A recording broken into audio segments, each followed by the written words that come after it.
to give his welcome message, an inspirational message para po sa ating lahat.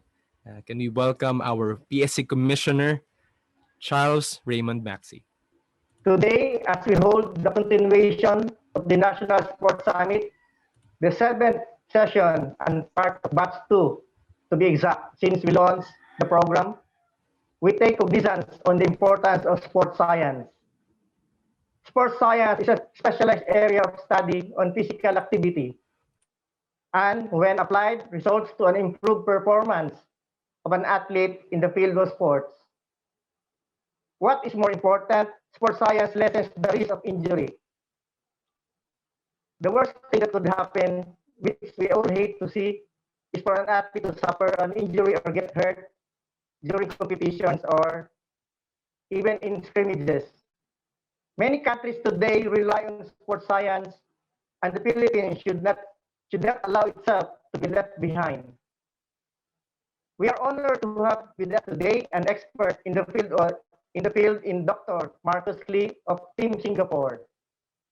With Dr. Lee's expertise, participants to the summit will learn a lot, for this will be, I assure you, one enlightening and informative session. We are grateful to Dr. Lee for taking time to join us today and sharing his vast knowledge in sports science.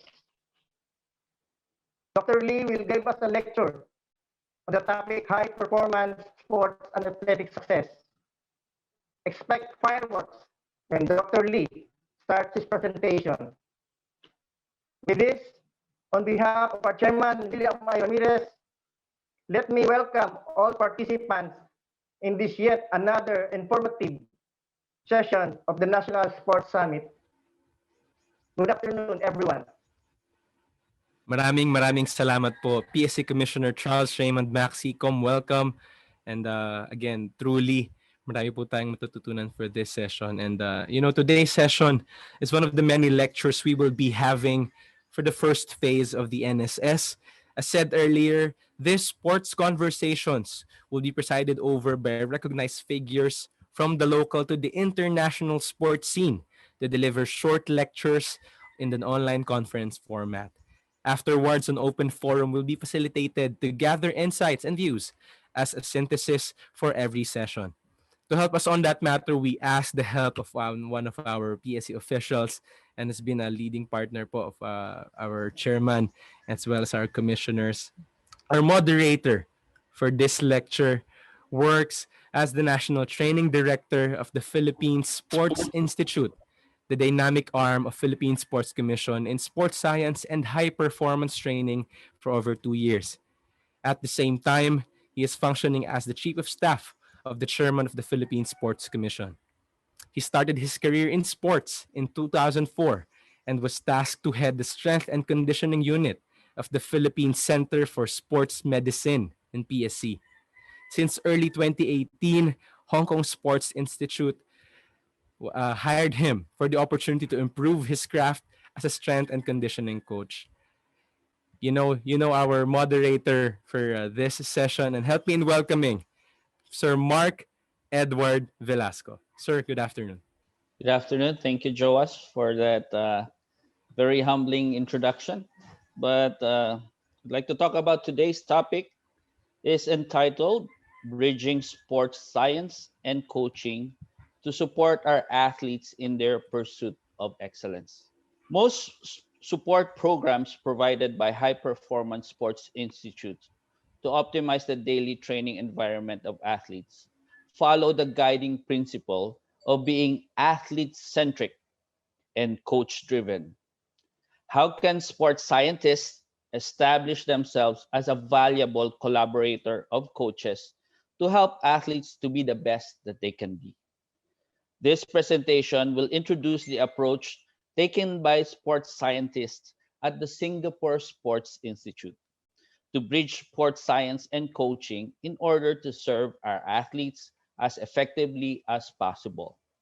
This sharing would also include examples of work undertaken by the Singapore Sports Science Institute Sports Biomechanics team in support of Team Singapore coaches and athletes.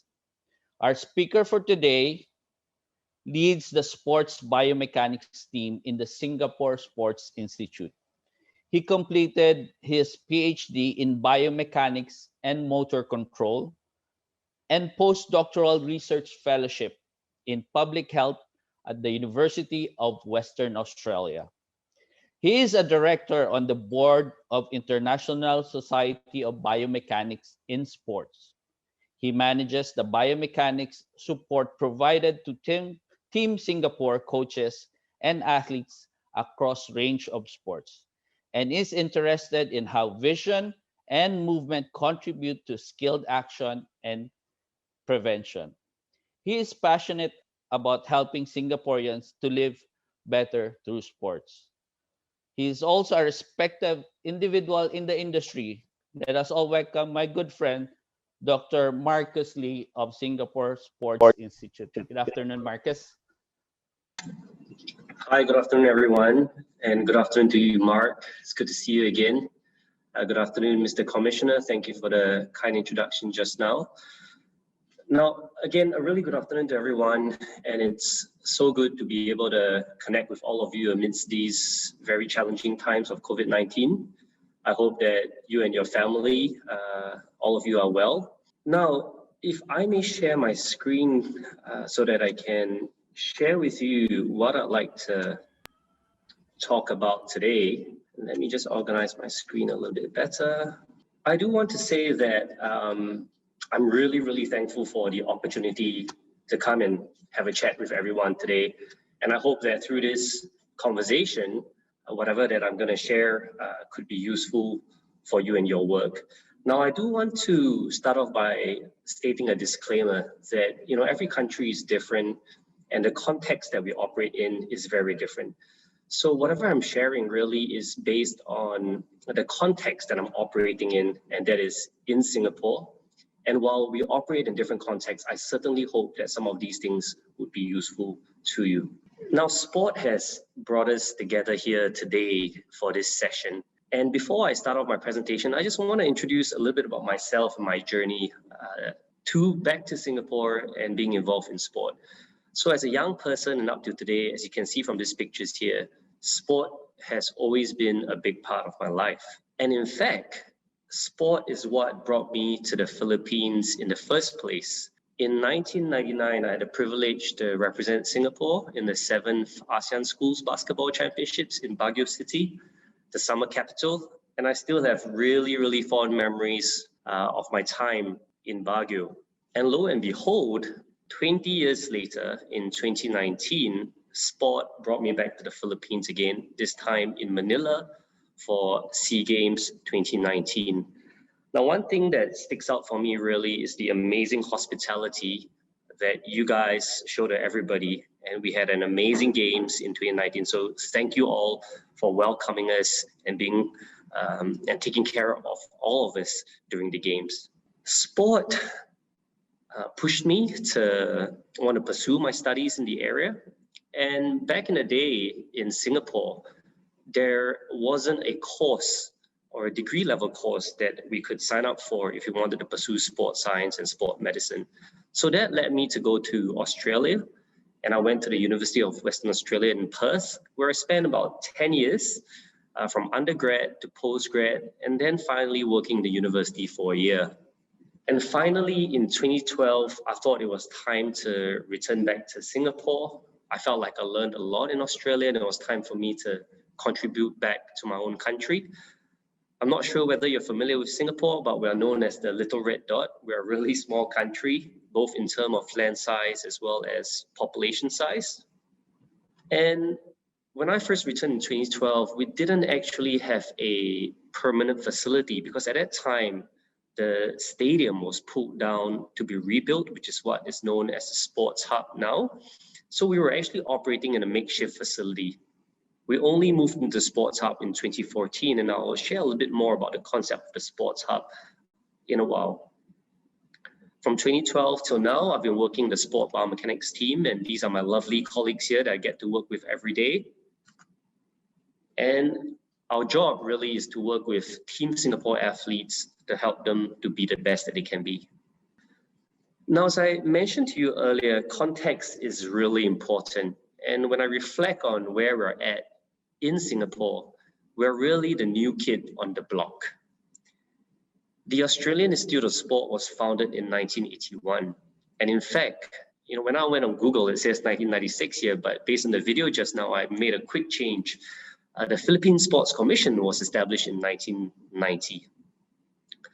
For us, the Singapore Sport Institute falls under Sport Singapore. So Sport Singapore is the main governing body of anything related to sport in Singapore. And the Singapore Sport Institute is an arm under Sport Singapore that focuses on high performance sport. We were only founded in June 2011, and we only moved into the Sports Hub in 2014, where we had proper labs and proper facilities to start working with our athletes. So we are really quite new in this ecosystem. And again, referring back to context, this is just a snapshot of our context. And just looking at our neighbors, our friends around us in terms of population size, it is very obvious straight away that Singapore is really, really small, with 5.8 people, but 3.4 million citizens only. What does that mean? With such a small population and such a small land size, we really cannot play the numbers game if we even want to be competitive in sport, or in fact in any area. Mathematically, there's no way that we can have more talented athletes than in the Philippines, or than any of our neighbors here. There's no way that we can be not inclusive of talents that come through. And as such, we really cannot play the numbers game. And for us, the only way that we can be competitive is via the strength of our system. And that's something that we're very focused on, to bring stakeholders together to build a strong system. So with this context, can sports science then contribute to Singapore's high performance sport aspirations? Can sports science contribute to helping our athletes realize their sporting aspirations? I came across this website that I find really intriguing. That's by Wayne Goldsmith. And as the title suggests, it says, "Sports science, you've still got it wrong." He listed out quite a number of points as to why sports science, we've still got it wrong. I'm not going to read all the points here, and you can read it on this slide. But as I was going through all these points, there are two themes that emerge for me. The first theme is the theme of silos. As you see, according to Wayne, sports science is mainly taught in the university and by individual faculties, and often there could be political barriers between the disciplines. I remember when I was in Australia, we often as the group in biomechanics, we often would think that our work is more important than the work of the psychologists, and maybe the psychologists would think that their work is more important than the physiologists. So whether we were joking or not, the barriers, whether it's explicit or implicit, were somehow there. And so the theme of silos emerges. And the second theme that emerged for me looking through these points is that sports science has mainly been academic, but not necessarily very applied. And as you can see with what Wayne highlighted, he's highlighted that a lot of sports science research has mainly been academically driven, and it may or may not serve our athletes and coaches well in helping them to progress to achieve what they want to achieve. And to actually combine the two for sports science research to be effective in helping our coaches and athletes, in Wayne's words, it is light years away. So the two themes here, silos, academic and not applied. Now, for us in Singapore, as I mentioned to you, with a small population, we really cannot afford for sports science and our support to operate in silos.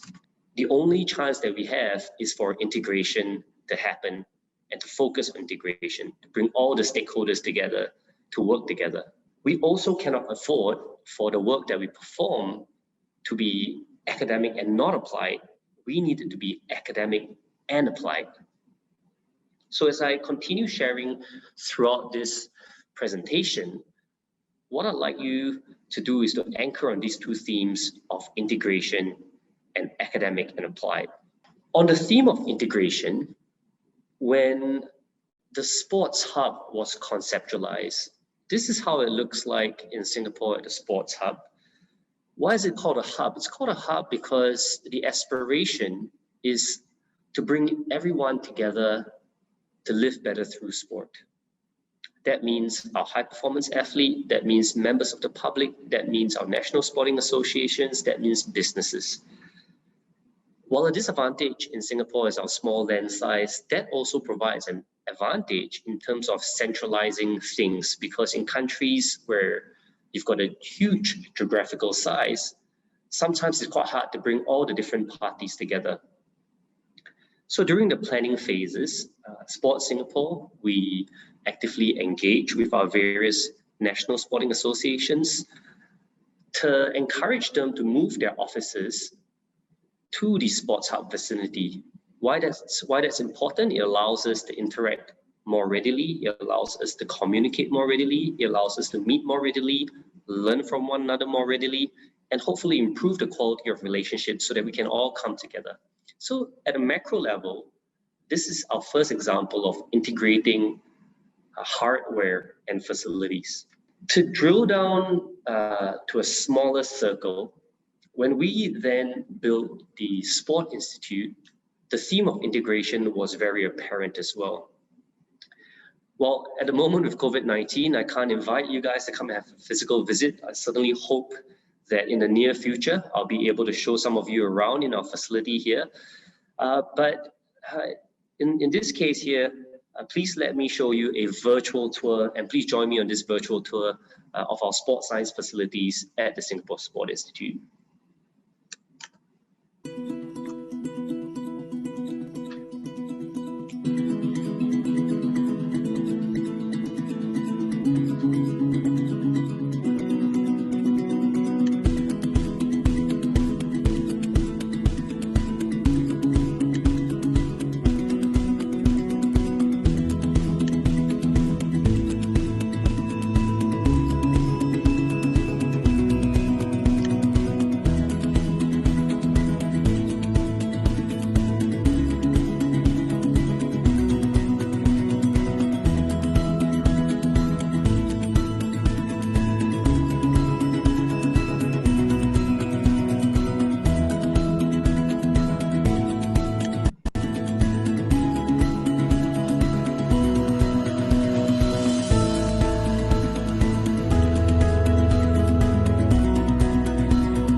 I hope you enjoyed the virtual tour. Now, on the theme of integration, if you notice from the video, what was part of our thinking process when we built our laboratories was that we wanted to be able to perform interdisciplinary or transdisciplinary work very readily.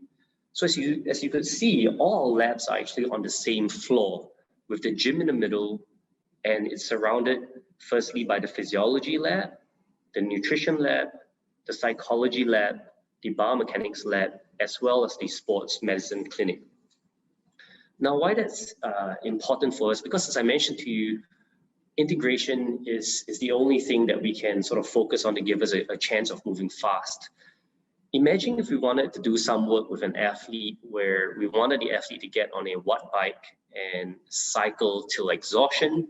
We wanted to get their VO2 max in the physiology lab, but thereafter, we wanted to very quickly assess the cognitive ability of our athletes in the psychology lab. And maybe thereafter, we want to assess the balance of the athlete in the biomechanics lab. Now, with a setup that's all on the same floor, it allows us to move with the athlete from one place to the next quite quickly. Whereas if we had one lab on the second floor and then another lab on the third floor, that could make things a little bit more challenging if we wanted to do that kind of work. Even within disciplines, we do our best to integrate. I'm not sure whether you noticed in the physiology lab, we have an altitude house. Why did we decide to build an altitude house? Is because back in the day when we wanted to get our athletes involved in altitude training, we often had to fly them overseas. And actually overseas, while there are a lot of countries with mountains, for those places to present altitude conditions that are ideal for training, they are far and few between. And even if they were available, for that place to have the necessary sports science support for the athletes when they're living there and training there, that makes it even more limited. The countries that do offer altitude training camps, they're very popular. There are often many different countries who want to send their athletes there, and there are not many spaces available sometimes. So as such, we thought it would be easier to bring the mountains into our backyard. And in the altitude house, we can manipulate altitude from 0 to 5,000 meters. And we've got 4 bedrooms with 4 beds. Why 4 bedrooms and 4 beds? Because that means at all times, 16 athletes can live in the altitude house, and that should allow us to accommodate most team sport. Our physiology team also adopts a live high and train low concept or approach. Means you live in high altitude, but you train in low altitude. Generally for athletes, when they live in the altitude house, we set the above sea level at 3,000 meters by controlling the amount of oxygen in the altitude house. And our athletes often need about 300 hours of exposure before they gain about 2 to 3% increase in their hemoglobin mass. And that allows the body to carry oxygen around the body more effectively. And that also means that with more hemoglobin mass, they should be able to train harder for longer. Why live high and train low? That's because we also want our athletes, when they're engaged in training, for the quality of their movements to not be compromised. And often, if you're exerting yourself at high altitude, the quality of the movements could be compromised. Now, we might think that 300 hours might be quite difficult to achieve, but if we think about our high performance athletes, they probably should be sleeping from between 7 to 9 hours. And when they have their meals, their lunch, breakfast, and dinner in the altitude house, we can already clock 10 hours a day, which means that about 30 days, we should be able to get the benefits that we want to get. That's just an example of how even within the teams, we're trying to integrate as much as possible.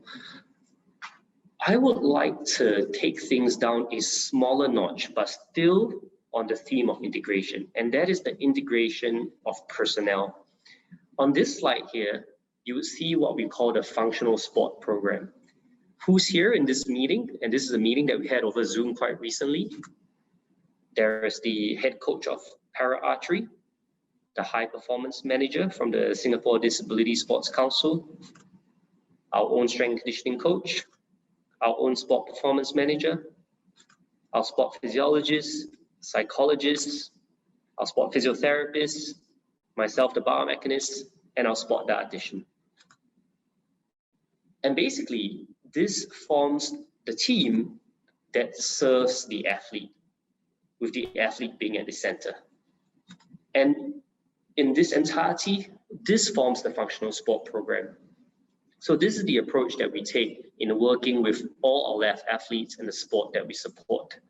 Now, the value of such an approach is that we can then avoid working in silos, because when we get together, it's no longer about what I want to do as a biomechanist or what my dietitian wants to do, because this has to be about what should we be doing at the right time with the right effort, so that we can get maximal returns from training every day for our athlete. And of course, with the coach involved in the conversation, we can then prioritize accordingly to see what is the most important thing to do at the right time with the right kind of expertise. And then I want to drill down even smaller. We're currently embarking on an effort to integrate within personnel, no longer just between personnel, but within personnel. Now, with the current environment that we operate in with COVID-19, where traveling is a challenge, where gathering in large groups is a challenge, the previous model of getting our dietitian and our biomechanists and our psychologists to travel with athletes and teams could be a concept of the past, because traveling is going to be very challenging. And as such, amongst the team leads across the different sports science disciplines, we've agreed that it doesn't matter whether you're a psychologist or a biomechanist or a strength conditioning coach, there are some key skill sets that everyone needs to have so that we can serve our athletes effectively on the ground. Doesn't matter what discipline you're from, we need to be able to identify what good or bad mental health looks like, so that we can flag mental health issues more readily and more quickly for faster intervention if need be. We must know how to use nutrition to help our athletes recover.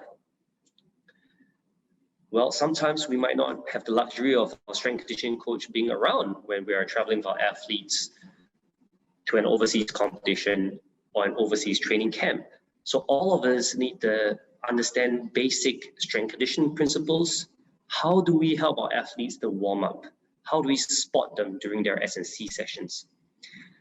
You don't need to be a biomechanist, but our scientists need to be able to at least pick up a camera, film, and do basic performance analysis to provide statistical data to our coaches. And in physiology, all of us need to be able to understand heart rate measurements and how to take lactate, so that we can understand how our athletes are responding or not responding to training, especially when they're at an overseas training camp. So I've shared with you integration at a macro level, bringing our national sporting associations to come closer to us at the Sports Hub, and then drilling down to a smaller level where when we're thinking about our sports science laboratories, how can we achieve integration?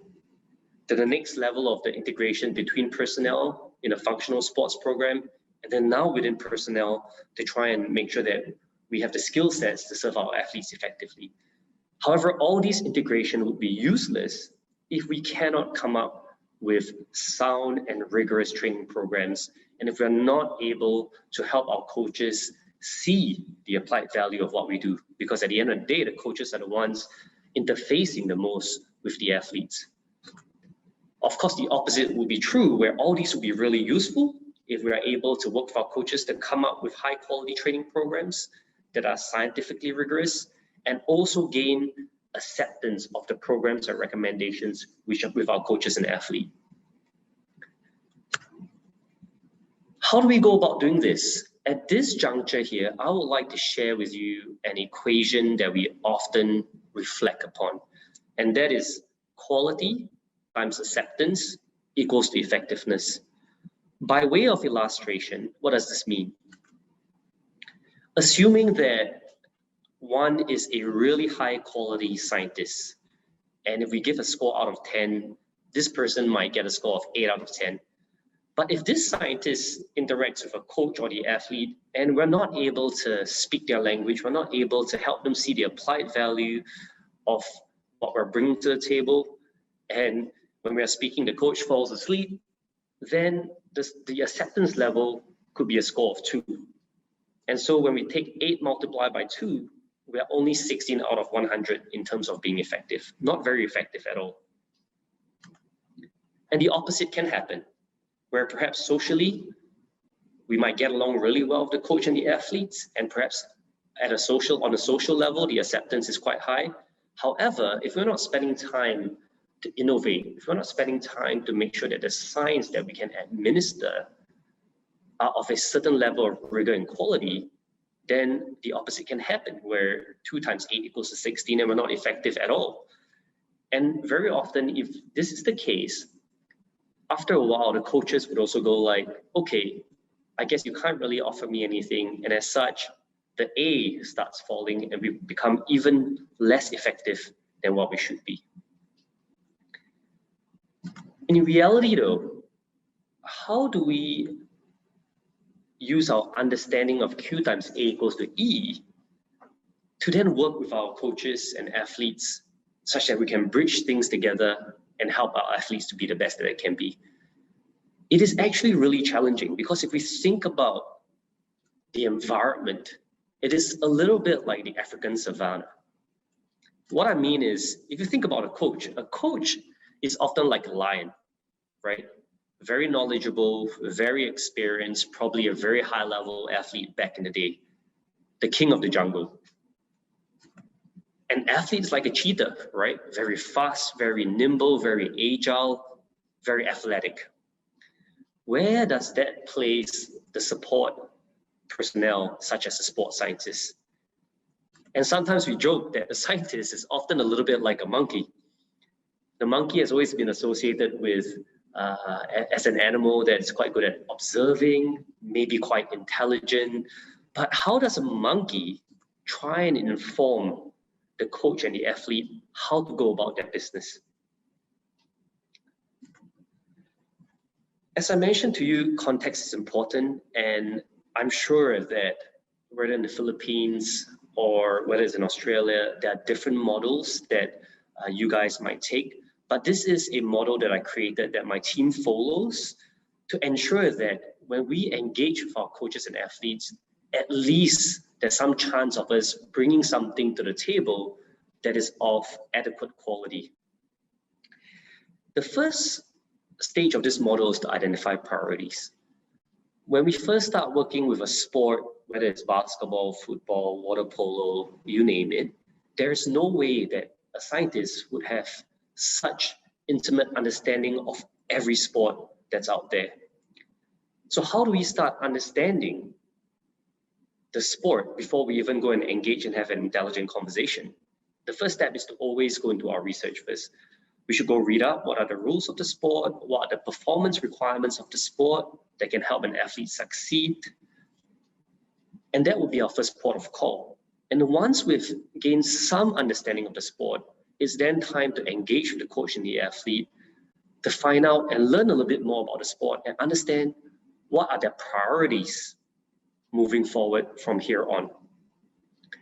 Lastly, in this stage, once we've gotten a better understanding to further refine what these priorities look like, it's then time to go down to the training ground and the competition ground to observe so that we can clearly identify what these priorities are. Once we've done that, we then can move to stage 2, where we assess and identify gaps. As sports scientists, what we cannot measure, we cannot obtain a baseline.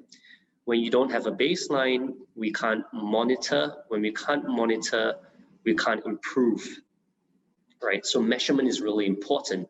But to measure, we first need to identify what the right tools are. So in the example of weightlifting, if a coach comes to us and says, I need my athlete to lose some weight so that he can qualify for this particular weight class, then naturally, if we want to measure weight as a baseline, the right tool will be a weighing scale.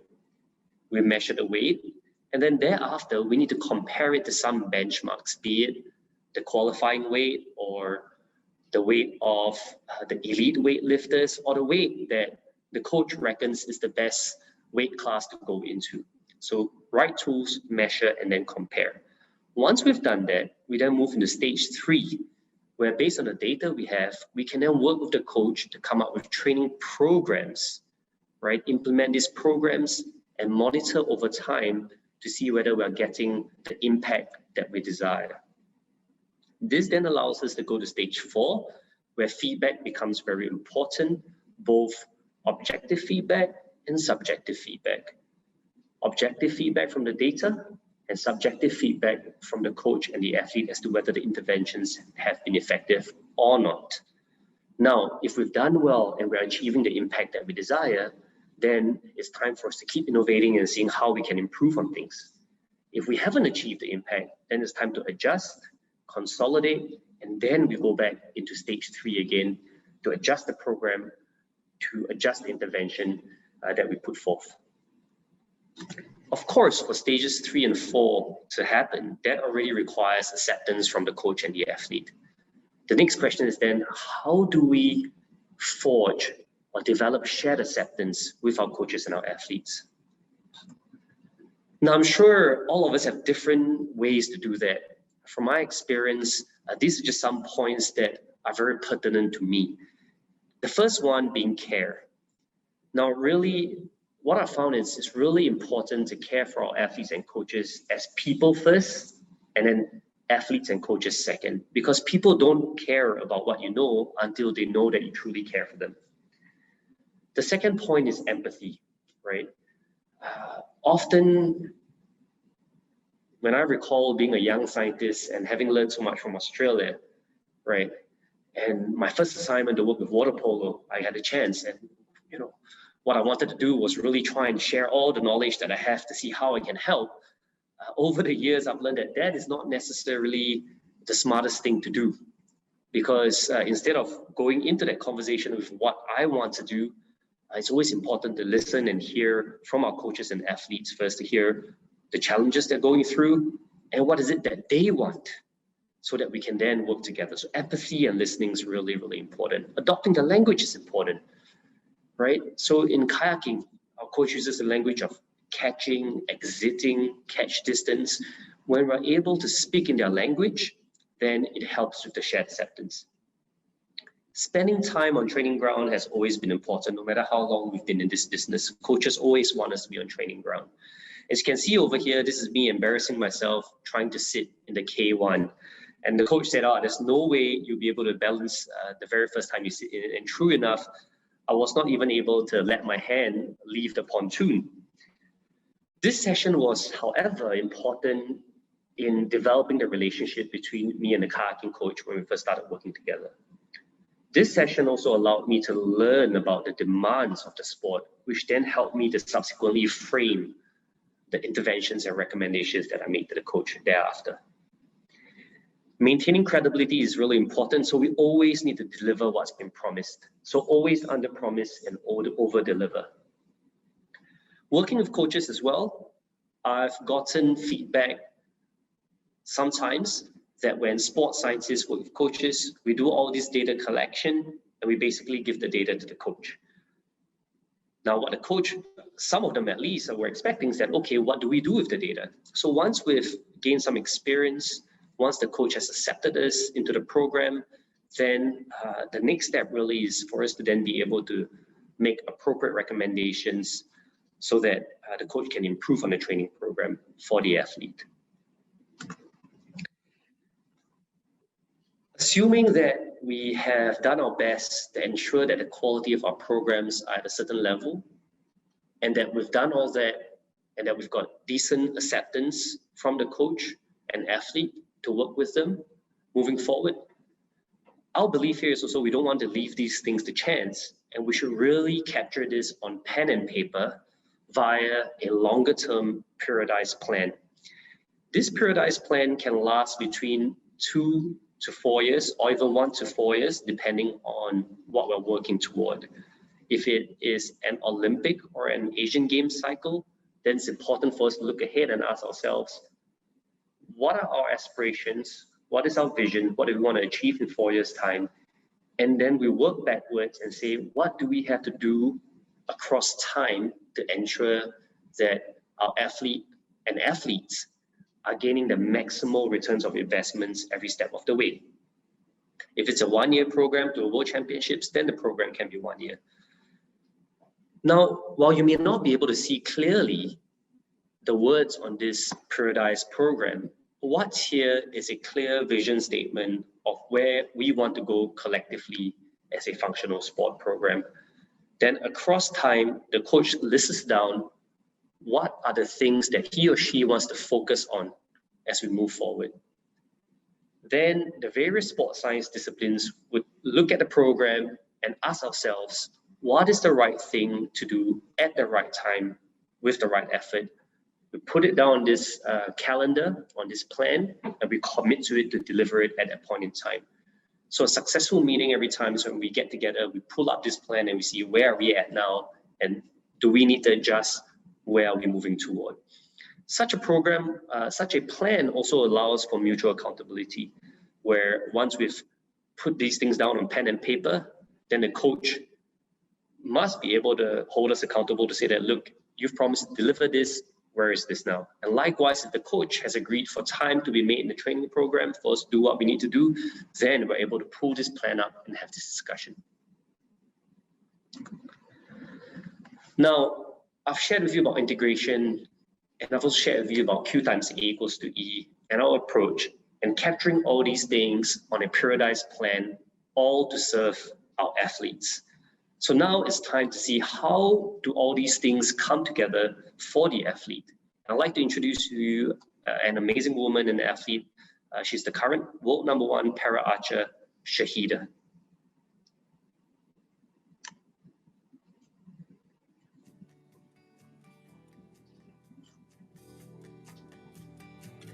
Hi, my name is Shaida Alim, and I am current world #1 para archer. I've beaten 71 archers in the world to get here. Very feisty, like saying currently #1. For me, my process is like a form of art. Before the start of every shoot, I would tell myself to breathe in confidence and breathe out anxiety from entering the shooting line, locking my arrow, drawing my bow, anchoring, aiming, rotating my back, all the way to my follow through. And imagine myself hitting the X all the time.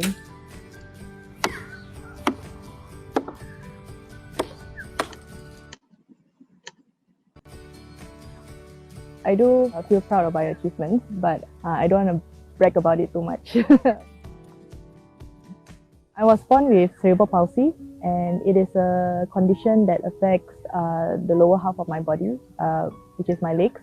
I have difficulty in walking and standing for long periods of time, and which is why that during competitions I will be shooting with a stool.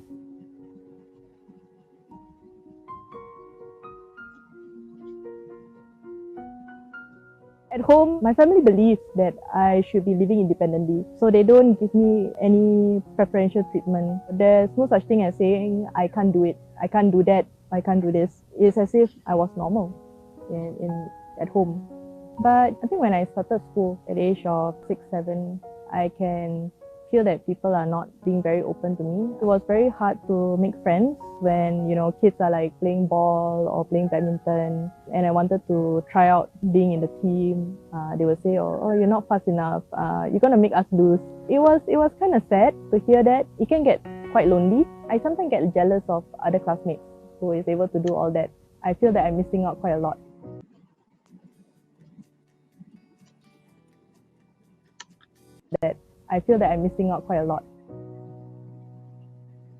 But I learned how to swim from the age of 9 all the way until 11 because my mom was a real badass.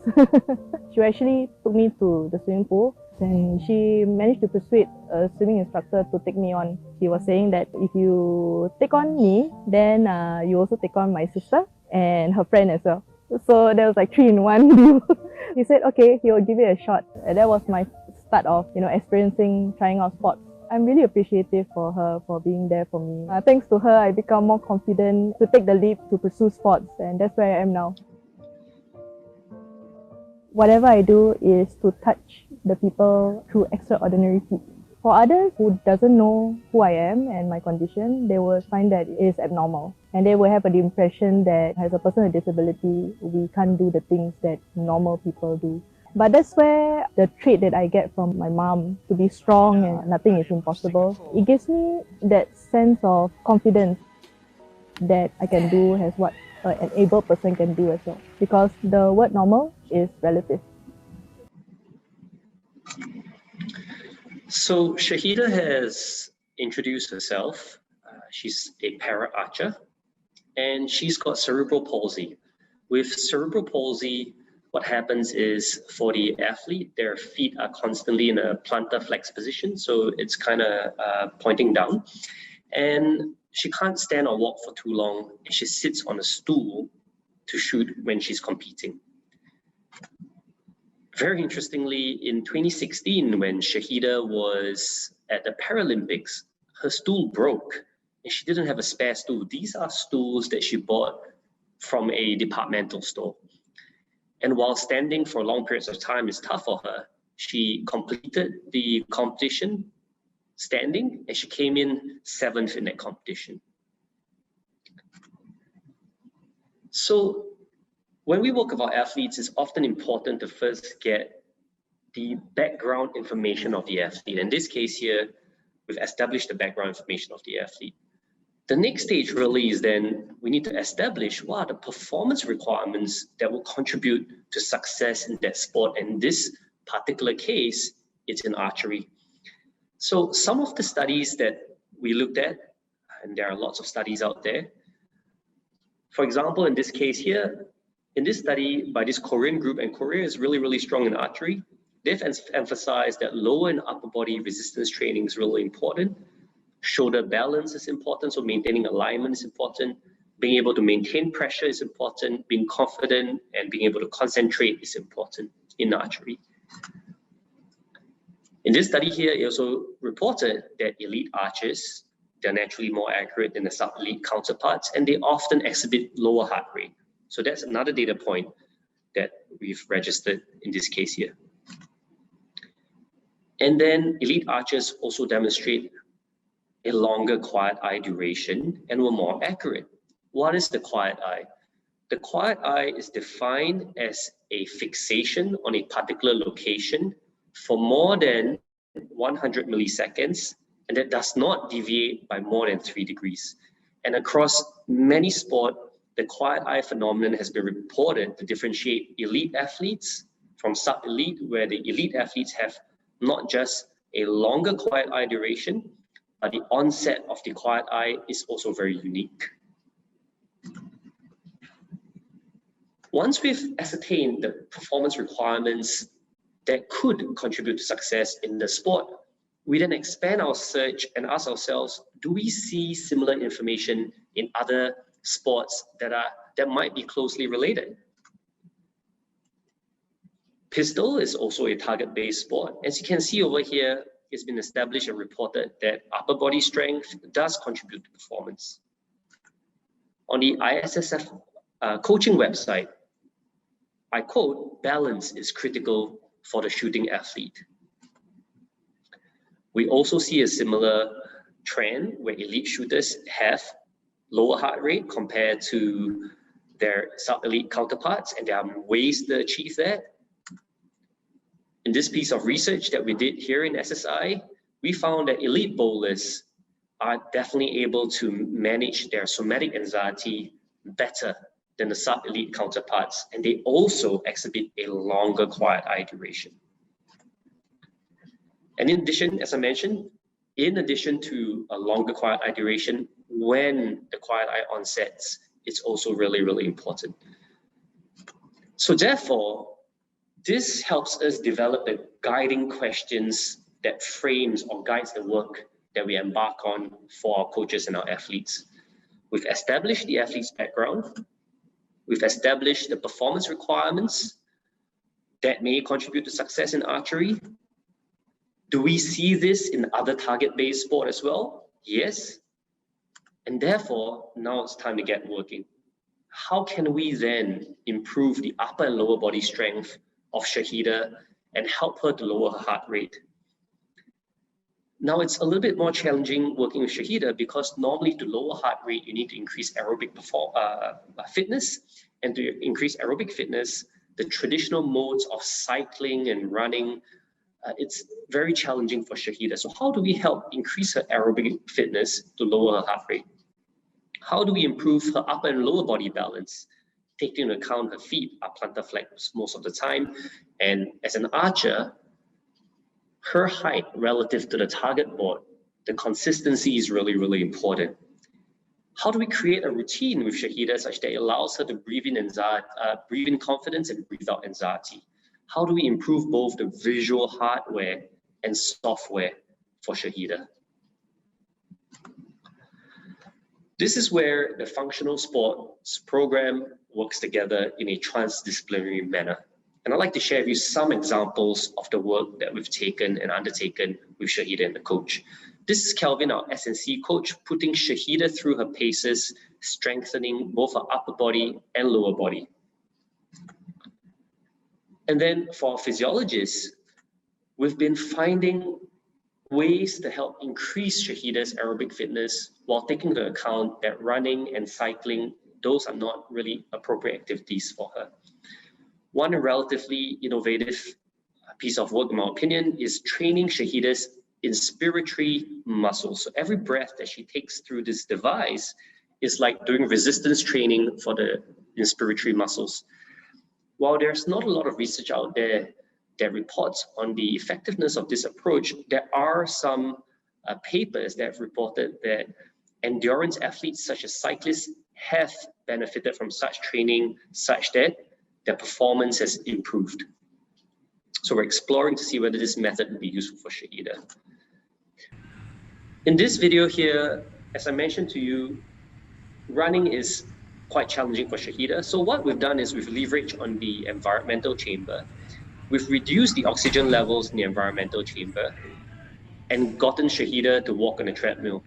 What this allows us to do is to take away the mechanical stress on her limbs, but impose the physiological stress such that when she's walking, it's almost like she's walking at altitude in Flagstaff in Arizona. Now, across 6 weeks, what were we able to achieve? Looking at the data here, we found that when we got Shahida to engage in submaximal exercise, we saw a decreased heart rate of about 6 beats per minute over a 6-week intervention. Also, based on the athlete's feedback, Shahida mentioned that she feels less breathless when she's walking more than 100 meters, and subjectively, she said that she was able better to hold form during training. And then the biomechanists come in to try and assist as well as part of the functional sports program. As I mentioned to you just now, Shahida sits on a stool and a stool broke. And at the moment, actually that stool is no longer in production and sold in the departmental stores anymore. So we couldn't leave this the chance of a stool breaking again or not finding a stool that would help Shahida to remain consistent in terms of her relationship with the target board. As such, I built her a customized stool that is sturdy, that won't break. It is also fully detachable so that she can pack this in her luggage when she travels. You can see that there's a spirit level there to make sure that the stool is even at all times. And because we're able to adjust the height of the stool, now it doesn't matter where Shahida goes for competitions, whether the ground is soft or hard, we've already established the optimal height that she shoots the best in relation to the target board and the ground. And so wherever she goes, the coach can help to adjust the height of the stool. Also, I mentioned to you that Shahida has plantar flex feet. And when you've got plantar flex feet, the surface area in contact with the ground is decreased, and that could compromise balance. And that was the feedback that Shahida and the coach provided to us as well. How can we improve balance? During training, we put a wedge under her shoes, under her heel to support her heels. And based on the feedback of Shahida and the coach, this seemed to improve balance. And the scores looked to be more consistent as well. However, we quickly found out that according to the IPC rules, putting a wedge underneath the shoe is actually not allowed in the rules. As such, we worked with our podiatrist to put a wedge in the shoe via an insole.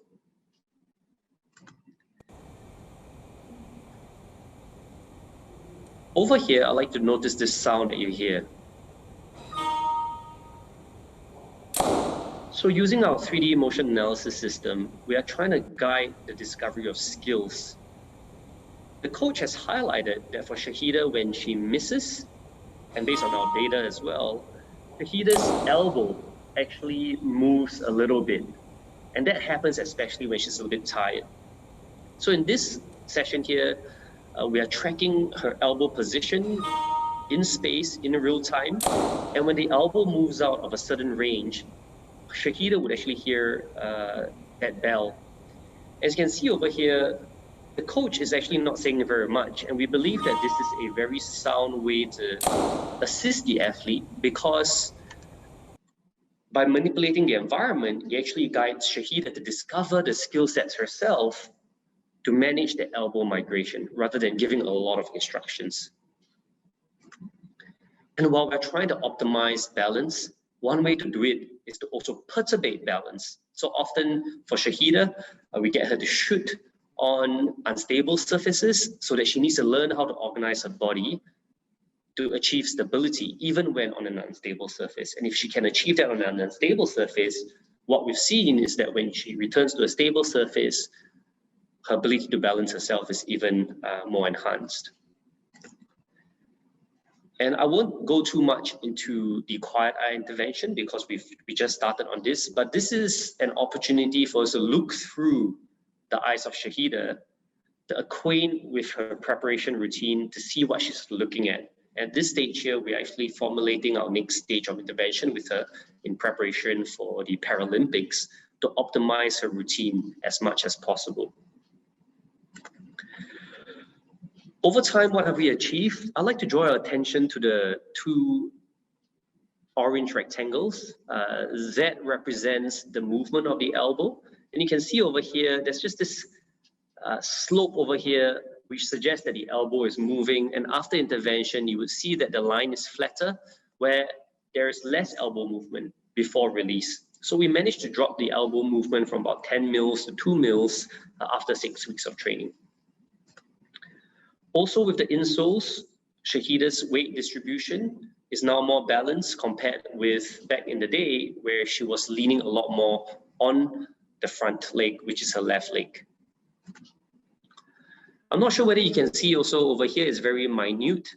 In the yellow box, what you see is that after Shahida fires about 100 to 120 shots and she starts getting fatigued, you see some right heel movement as indicated by this little arm over here. And interestingly, as I mentioned to you, because we work in an integrated approach, in conversation with the strength and conditioning coach, he highlighted too that in an S&C session, when Shahida is tired, the right leg is the first to go. So this information actually informs him to work a lot more on Shahida's right leg, to strengthen the right leg so that we can achieve more balance.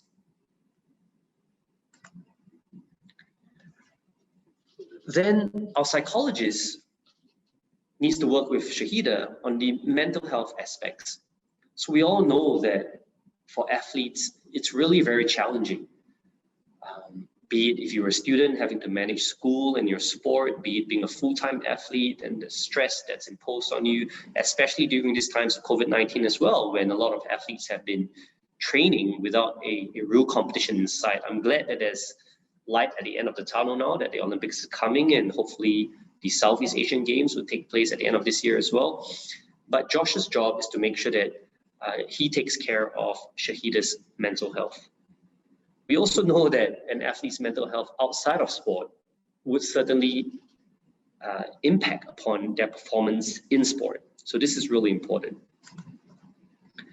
Also, I talked about integration, and integration is not just a matter of integrating facilities, hardware, and personnel. it's also an integration of minds that's important.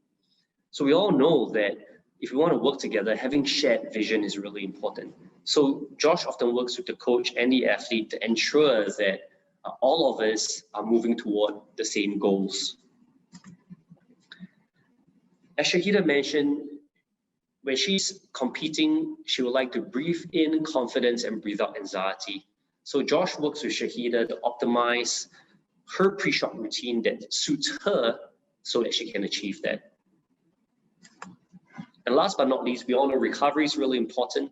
So psychologists often adopt the use of flotation tanks to help our athletes to relax and recover. And then we have Parim, who's our sports dietitian, that ensures Shahida eats well, sleeps well, drinks well, and also in a target-based sport like archery or shooting, we know that spikes in blood glucose levels could affect balance, that then by extension affects performance. So through some work, Parim established the kinds of food that Shahida should be eating, when she should be eating this food to ensure that her blood sugar levels are as stable as possible when she's competing. Another piece of work that's also exciting is supplementing Shahida's diet with lutein and zeaxanthin. As I mentioned to you, while I'm working on the quad eye aspect of Shahida, it's also important to improve the eye health of Shahida. And while there's not much research out there that looks at the effectiveness of this supplementation, the one paper that I found by Hammond and Fletcher, I quote, supplementation with lutein and zeaxanthin could potentially improve visual performance by improving both the hardware, so the optical effects within the eye, and the software, which is the perceptual capabilities of the system. So I've shared with you integration at all levels and how all the support comes together for the athlete through the coach. I can say all I want, but it's important for you to hear from the athlete and the coach themselves. Science really helped me in my training in terms of helping me to condition my body and also my mental so that I can perform better in training as well as in competitions. So from nutrition to sports psychology to even the biomechanics as well. For me, it's more of sports scientists actually help me to quantify all the data. Like for example, like how well athlete is recovering, for example. So normally we will say that he's recovering very well, but by sports scientists around, they help us to quantify how well they are recovering into a number. That goes for performance rating. So for example, Shahida is shooting very well. How well she's shooting? Using a performance score in archery, there's a scores in terms of competition, but in terms of performing the technique and everything. So like for example, Sport Biomech actually assists us to see the parameters in terms of number better. So from there onwards, we get to see like what to improve on and where we can move on. I think for me, whenever there's an opportunity for sports science to be involved in my training, it'll be great because it helps me to identify old habits and also help me to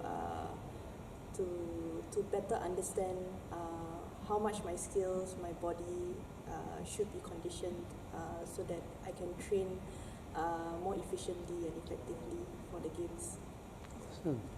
For me, I think it's more of like taking the baseline parameter and to work on it and see what we can improve on and further improve the performance. For example, like if you are at the beginner stage of like a national athlete, for example, so we can actually start off with the hardest to get used to it. For example, dietitian. Food habits is always very hard to get used to it.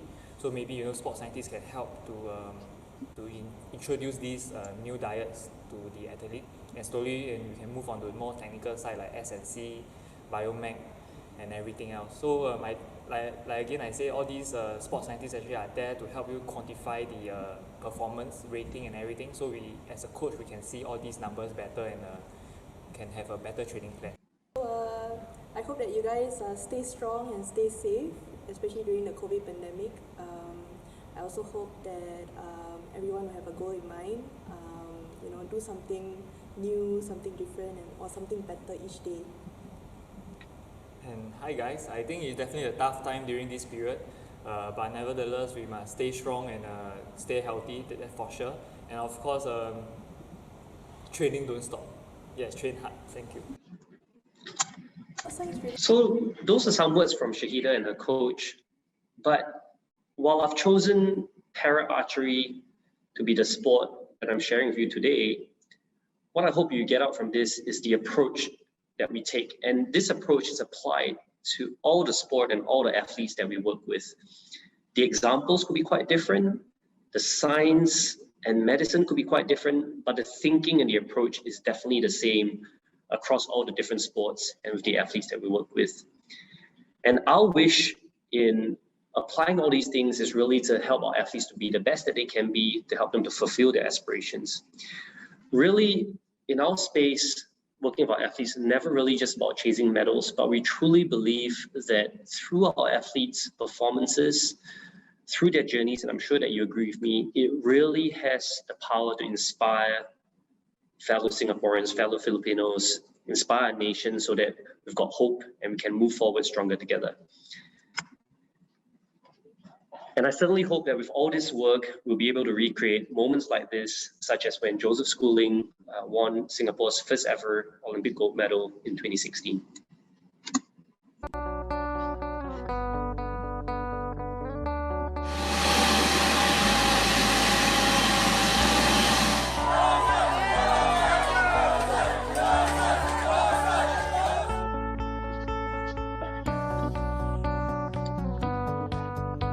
Right now I'm trying to focus on what happened in Parliament. First sportsman to be honored in Parliament, getting a standing ovation. I think that was pretty cool for me and my family, to have that honor and that chance.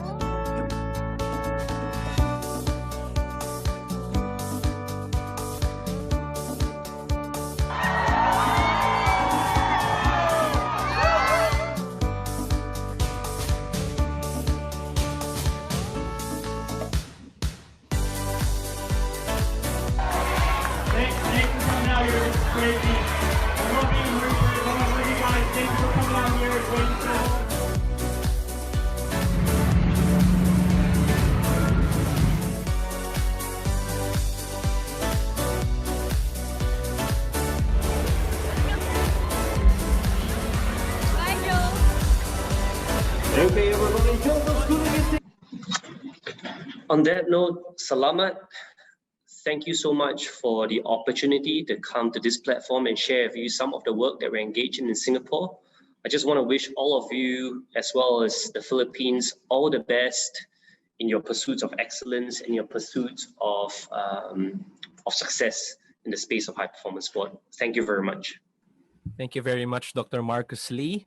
And I now give this floor to our moderator, Sir Mark Velasco. Yes, thank you, Marcus, for that very insightful lecture on how Singapore Sports Institute supports their athletes. So there's a few things that I would just to share that Dr. Lee has shared. He started off with a quote from Wayne Goldberg, says, sports science has to be focused on integration. It has to be academic and applied. His driving point was integration of offices, personnel, experts, skill. Integration is important if it is of high quality training programs and if it is accepted by coach and athletes. And Dr. Marcus also showed us the Q times A equals E, or quality times acceptance equals effectiveness. So for acceptance, he gave us a few pointers that we should have care, we should empathize, we should spend time with training on the ground, we should deliver, under promise and over deliver, and it should be recommend the right things to the coaches and athletes. And he also showed he also said that we should do the right thing at the right time with the right effort. And Dr. Lee gave us a rundown also on how they support Shahida when they assess the athlete's background or sporting background, study the performance requirement of that specific sport, develop a guiding questions, and how they went through with their training from SNC to sports physiology to biomechanics to sports psychology to sports nutrition, and really showing us that sports science has to be seamlessly integrated into the athlete's activity. And once again, Dr. Marcus Lee, would like to thank you for this opportunity. And before we send the question, I'd like to give this token of appreciation, a certificate, a virtual certificate or an e-certificate, so to speak. This certification of appreciation is presented to Dr. Marcus Lee for his invaluable contribution as a resource speaker for the high performance sports and athletics. It is a session of sports conversation, the first phase of the National Sports Summit 2021. This 18th of March 2021 via Zoom, signed William Ramirez, Chairman of the Philippine Sports Commission. Thank you so much. I really appreciate it. Thank you. Well, I'd like to just first start off. I'd like to thank Marcus. Marcus and I known each other when they were visiting. I was in Singapore. I was in Hong Kong Sports Institute, and they were a frequent visitor to the Hong Kong Sports Institute. And through the years, we casually see each other. And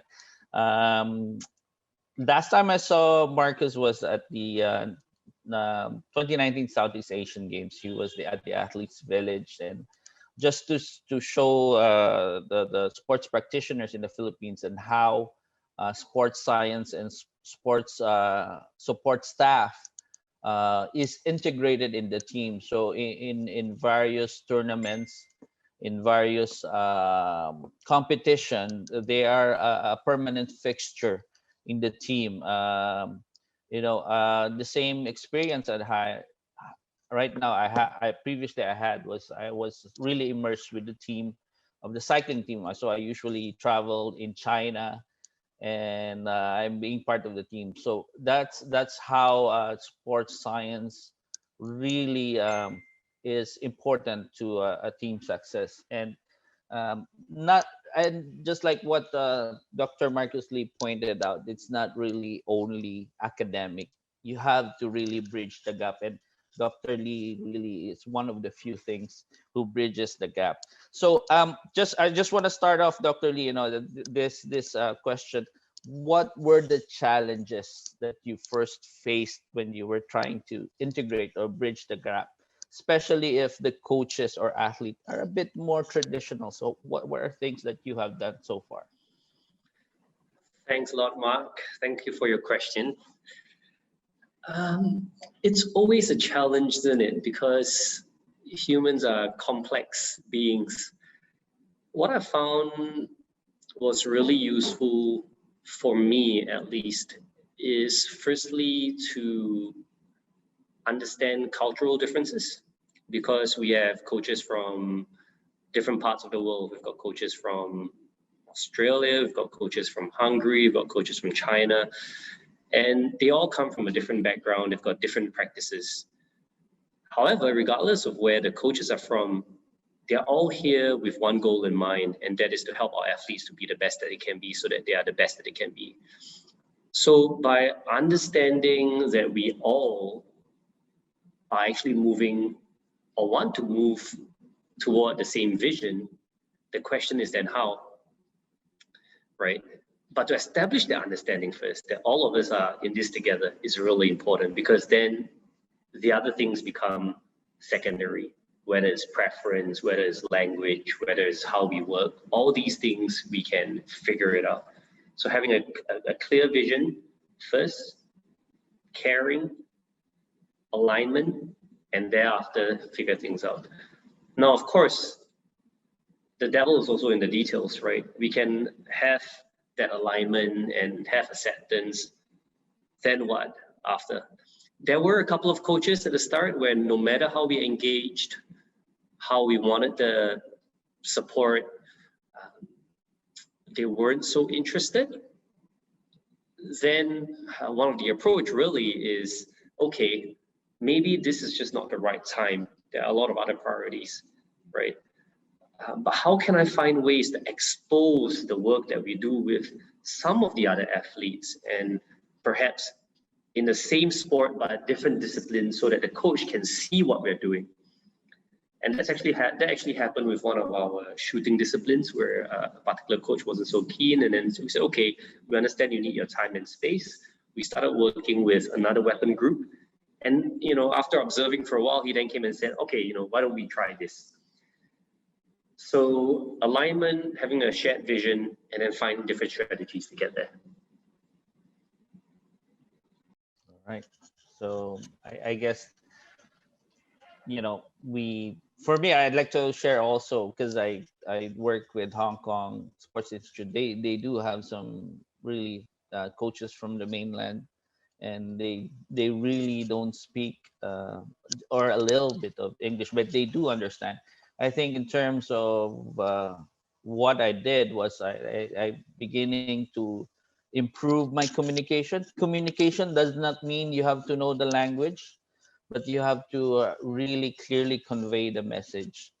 And I think for the pointers that you have given, I think those really hit the spot. You have to really care, empathize, and really deliver what is needed for the sports. There's another question here. Well, this is more of a technical question, Dr. Lee.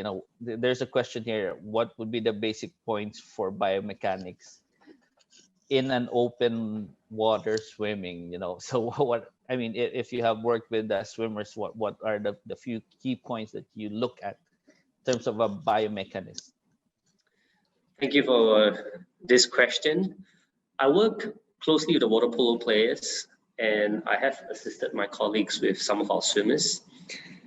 Now, biomechanics is an interesting field because I've always found it very difficult to explain to people what we do. In fact, in Singapore, many people say, are you a biologist? Are you a biochemist? So if you go to Google and you type sports biomechanics, Google says sports biomechanics is the study of human movement with the application of mechanics to enhance performance and prevent injuries. And even when I use that definition, I found that people don't really get it. So this is how I would explain our approach in sports biomechanics, and we apply this similar approach to every sport we work with. What is sport? Sport is played by humans on Earth, and we cannot escape from gravity. So at this very point in time, while I'm not in the same physical vicinity as you, gravity bonds all of us. So in biomechanics, sport requires humans to move your musculoskeletal structure with the appropriate strength to satisfy the skill requirements dictated by the sport. Structure, strength, and skill. So with open swimming or whatever sport that I work with, I first have to understand how the body moves in that space. I know that in swimming, somebody's lying prone. I know that there must be shoulder extensions, abductions, rotations. I know that there must be trunk rotation. So the first thing first is we need to do some basic assessments of the range of motion of the body. Structure. Because we don't really need to go to the next step of looking at strength if, for example, a swimmer can't lift their arms above their heads by a certain amount. Sounds basic, but it's important. Once we've cleared that the individual is able to move their bodies through range that is required by the skill of the sport, it's then the strength.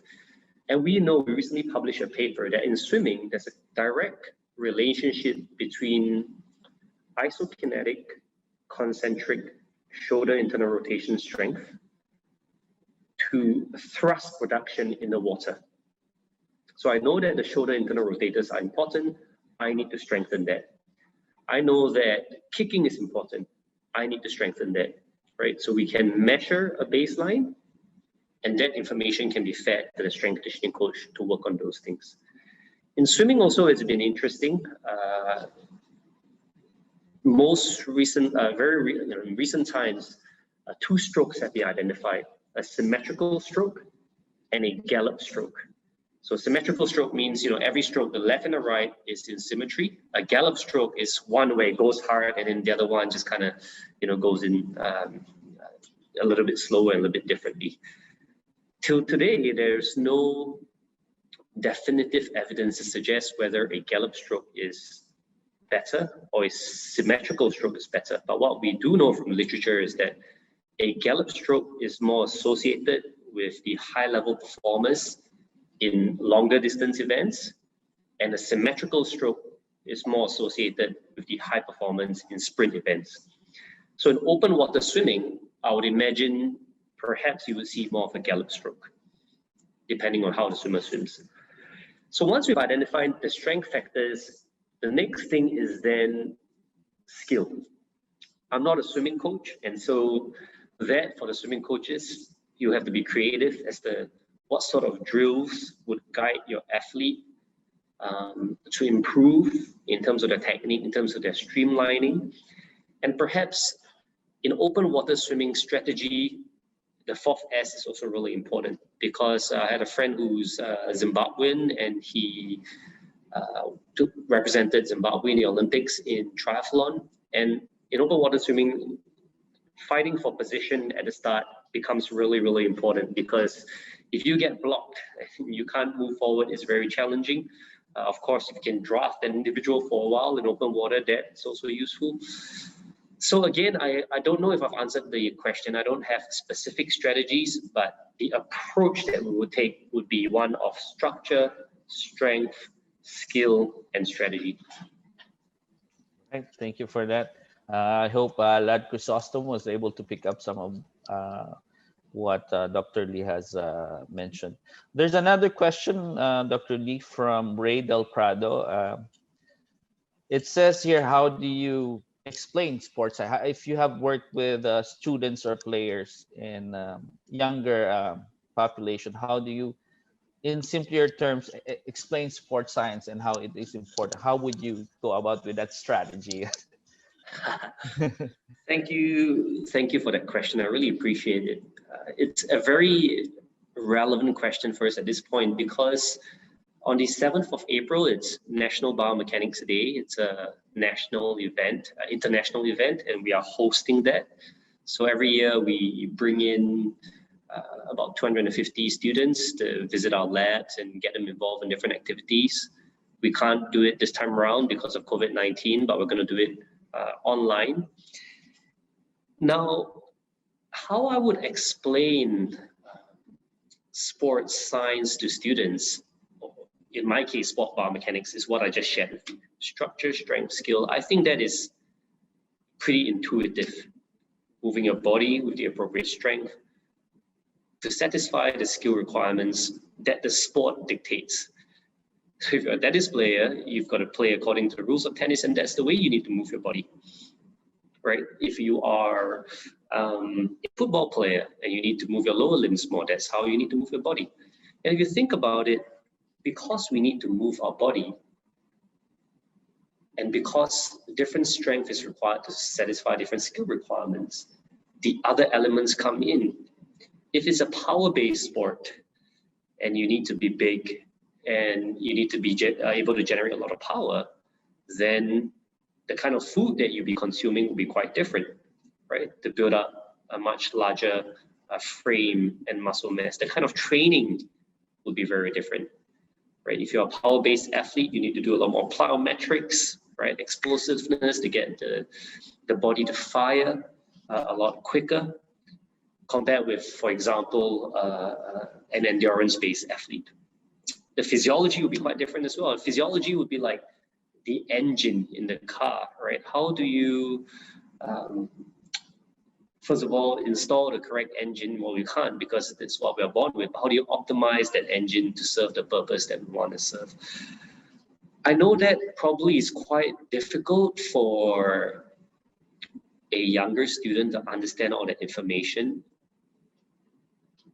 But I think what we need to do to help younger people appreciate sports science is to make sure that they have fun in the first place. That to me is really, really important.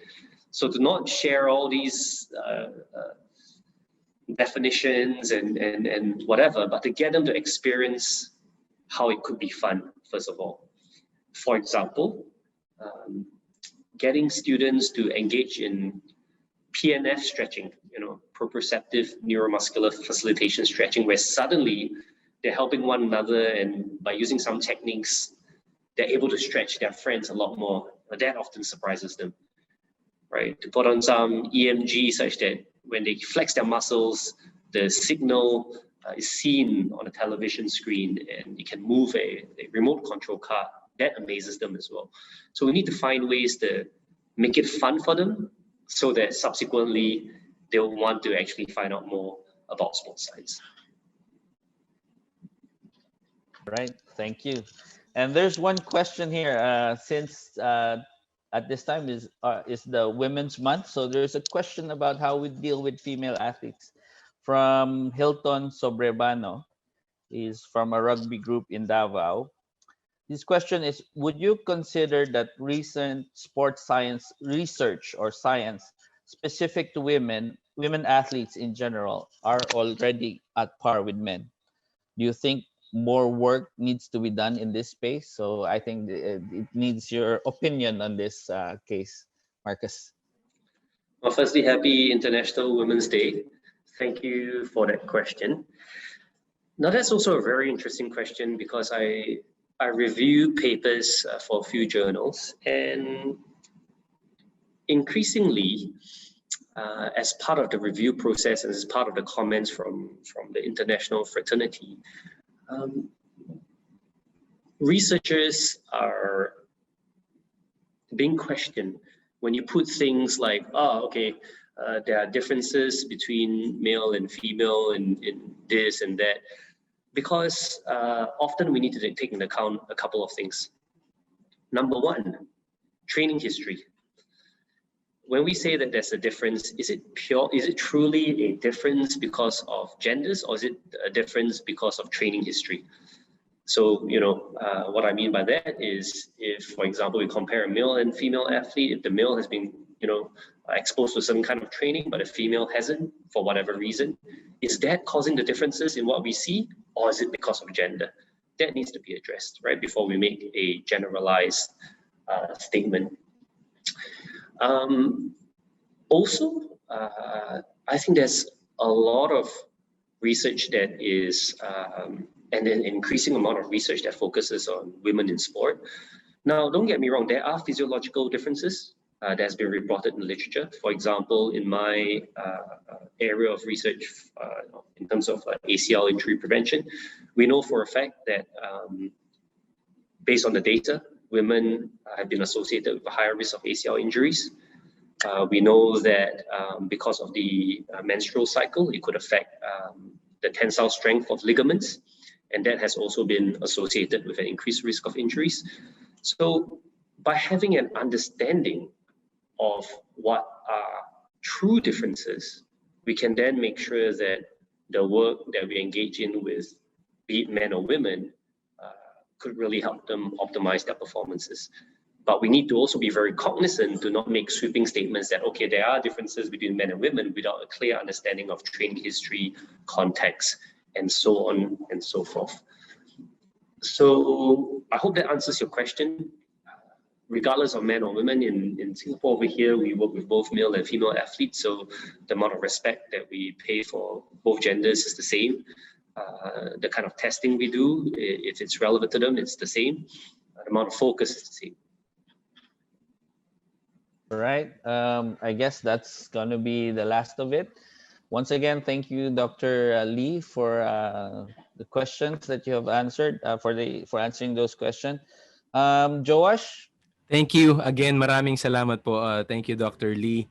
and Sir Mark for the very cohesive open forum and synthesis.